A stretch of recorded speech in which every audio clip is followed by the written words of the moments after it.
Oh hey, let's talk health and safety, sanitization, disinfection in your microblading or PMU studio. Hi, welcome back to BrowTab and welcome to my microblading studio.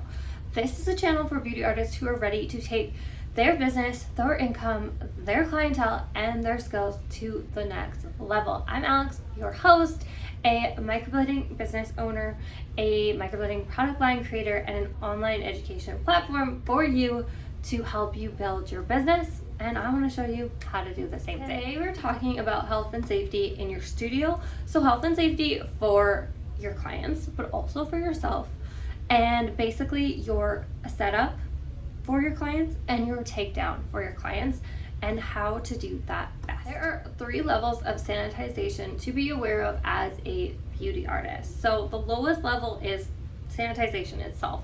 And this is basically what is deemed safe for cleaning surfaces that your clients are touching, doorknobs, your checkout machine, things like that. Next level is disinfection, and this kills most microorganisms. And this is the level that our non-critical tools, which we are going to get into, is required for cleaning. Next up is sterilization.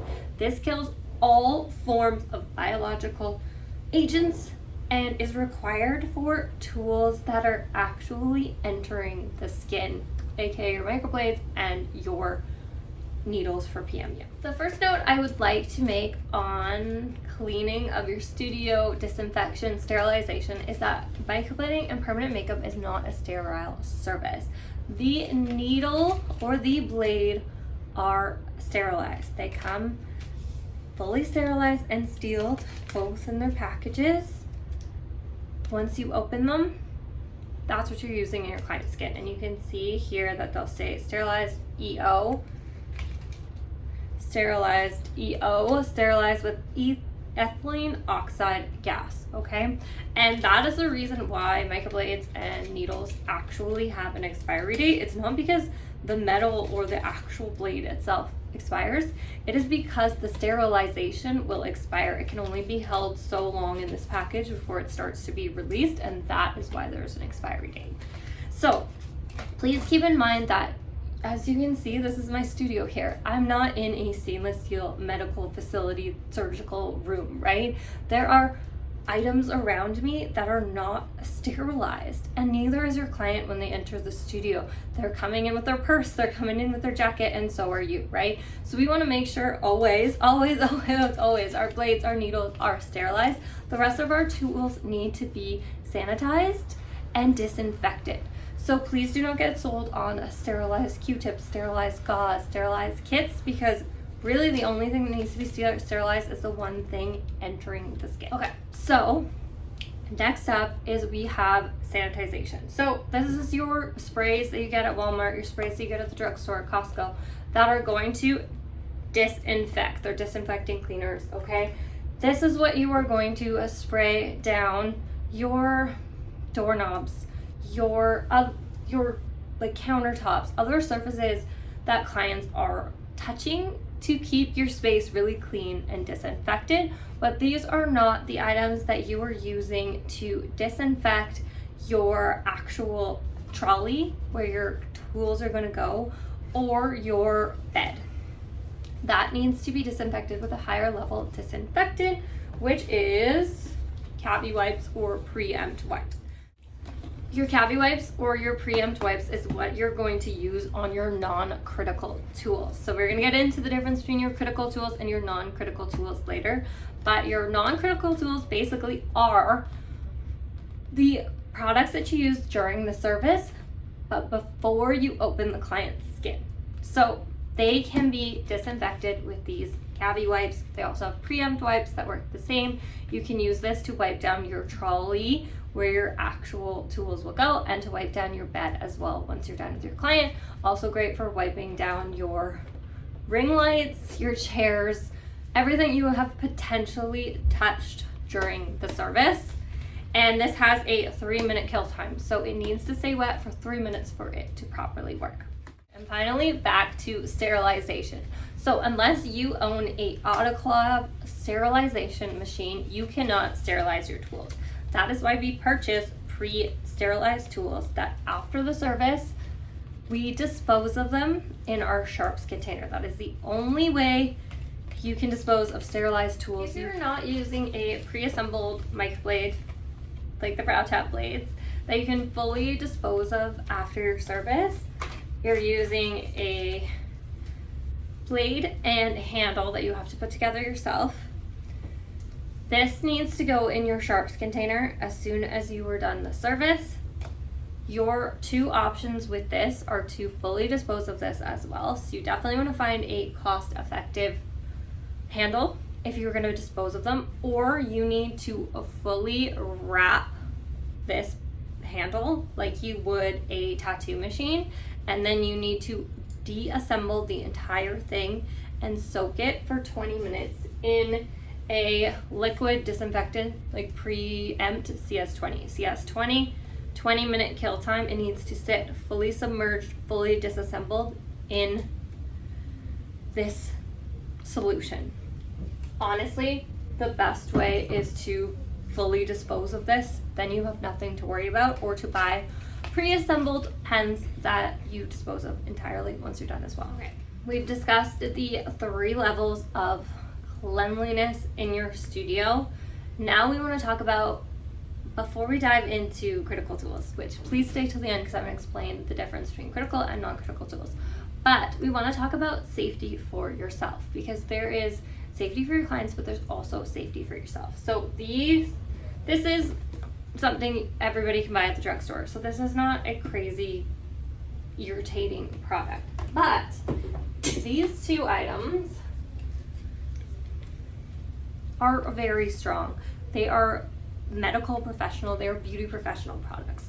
So we want to take care of ourselves when we're using these products. And the way to do this is to make sure before you pull out a wipe, before you pour this and drop your tool in, before you take out your tool, that you are wearing gloves. It is the only way to protect yourself against these products.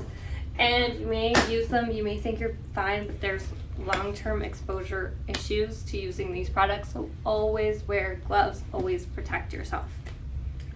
The next item that we want to talk about when protecting yourself is wearing a face mask during the service. So a lot of clients think that we wear a face mask during a PMU service, during a microblading service, to protect them from us, from our germs. And in a sense, sure, we're not breathing directly on them, but actually we are protecting ourselves.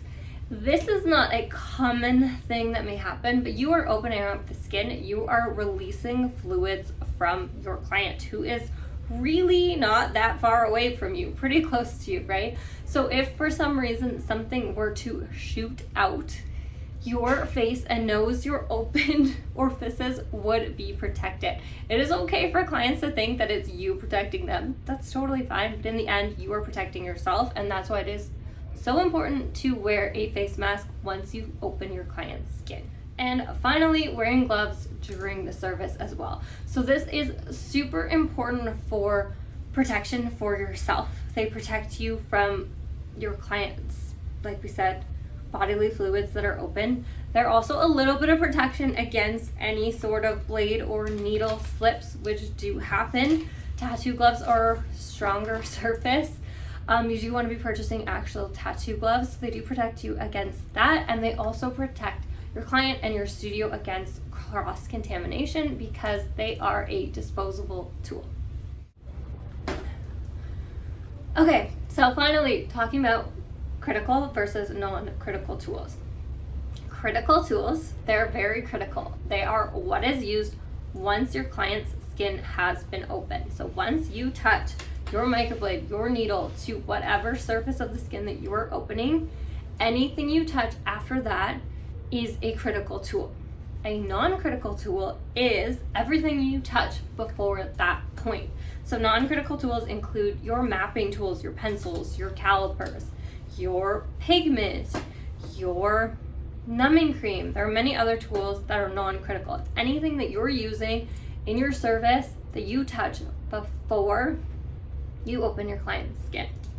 after you open your client's skin, it is all critical tools. So your blade or your needle, 100% are your critical tools. They're your most critical tools that are being used. They are sterile. Next up is anything else that you're using at that point. So your ring cups, your micro swabs, your Q-tips, your brow brushes, anything that is being used once the skin has been opened. The reason for the difference is how they are cleaned or how they are disposed of. Non-critical tools can be wiped down with your cavi wipes. They can be cleaned because they have not been exposed to open skin. Critical tools, such as your needles, they need to be disposed in their sharps container. But everything else, including your Q-tips, your micro swabs, your ring cups, they gotta be disposed immediately as well, because they have touched, you've touched them, or they have touched your client's open skin. They need to be disposed of. They cannot be disinfected. They cannot be cleaned. They cannot be sterilized. What happens if you need more pigment once you've opened up your client's skin? It's not the end of the world, but it's something we don't want to have to deal with. What you do is you have to remove your gloves, go get your pigment, put more pigment in a brand new pigment cup. You cannot refill your pigment cup. Place that on your cart and then put new gloves on. Not a big deal. The only thing that makes it annoying is taking off and putting on new gloves is a pain in the ass. So as you do more services, as you get more experience, you will know how much pigment you will need. Same thing with your numbing cream, your secondary numbing cream. Same thing with how many Q-tips you need, how many baby wipes you need, how many cotton rounds that you need. You will know how many of each that you need, so you won't have to take off your gloves and get more. Not saying that that's an issue, not saying that doesn't still happen every once in a while where you gotta grab something else, but if you can know ahead of time, then you don't have to deal with that.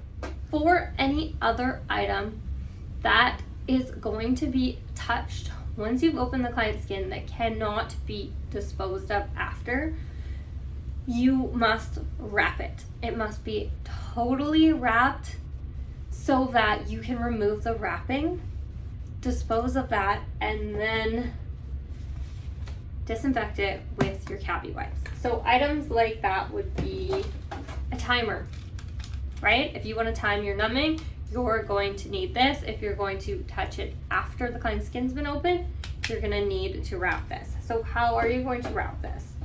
You can use straight up saran wrap, cling wrap.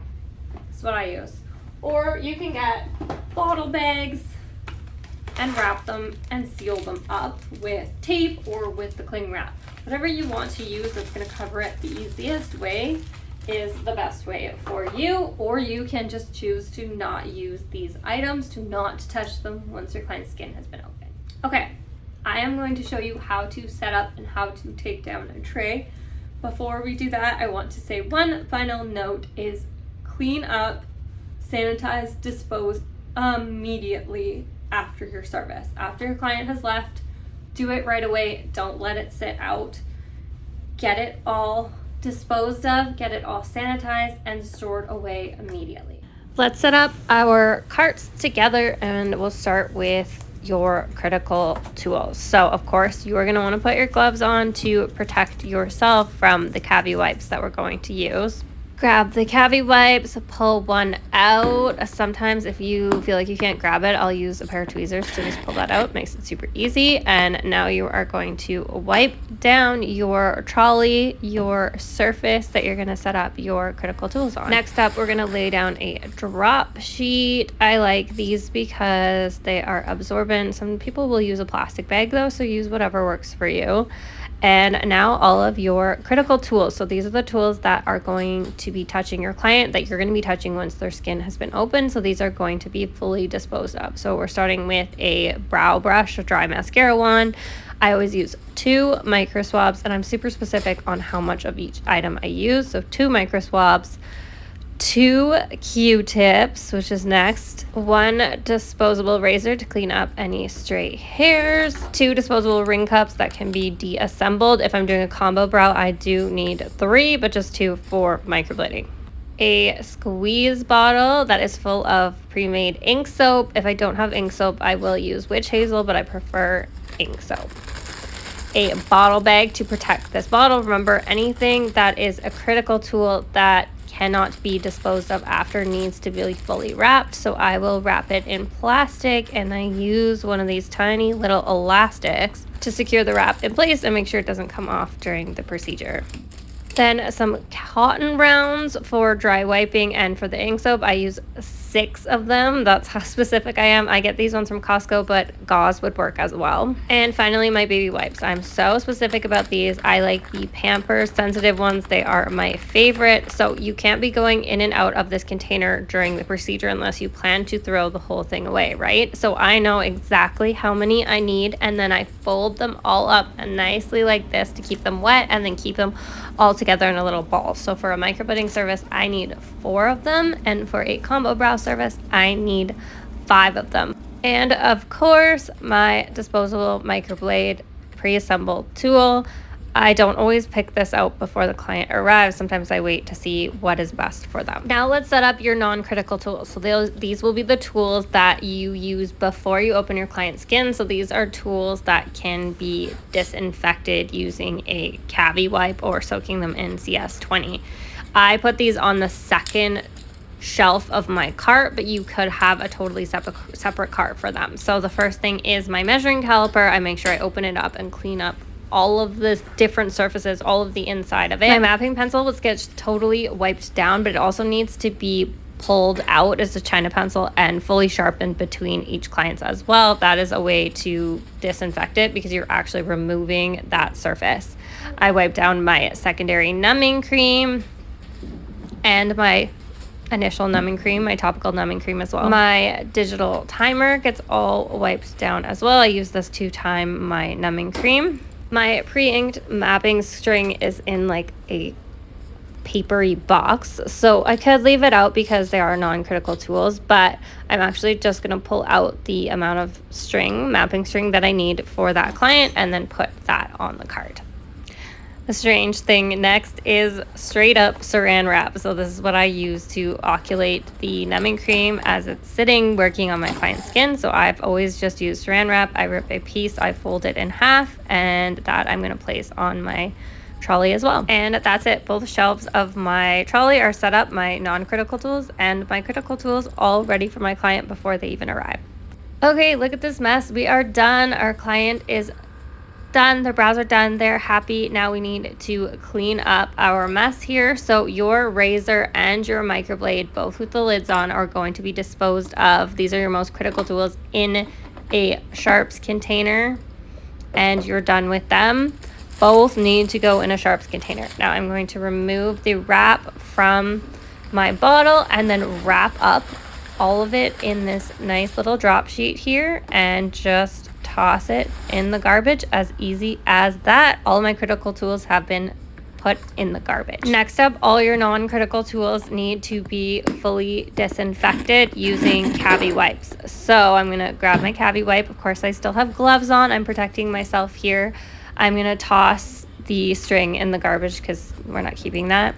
And then everything just needs to be wiped down as you wiped it down before your procedure. You're going to wipe it down after your procedure and then store it in somewhere that can be closed and covered so that it stays clean. Yes, of course, we're going to wipe it down again before we put it back on the tray, but it's great to store it somewhere that's sealed that you can keep it all in one spot, safe and clean. And finally, now it's time to take off your gloves. So you want to remove them like this. You want to tuck your thumb in one and then tuck your thumb in the other, so you're never actually touching the outside of the gloves with your bare hands, and then dispose of them in the garbage. That is it for health and safety, sanitization, disinfection, sterilization in your studio to protect your clients, but also to protect yourself. If you like this video, please hit like and subscribe. I put up videos twice a week. I'll see you then.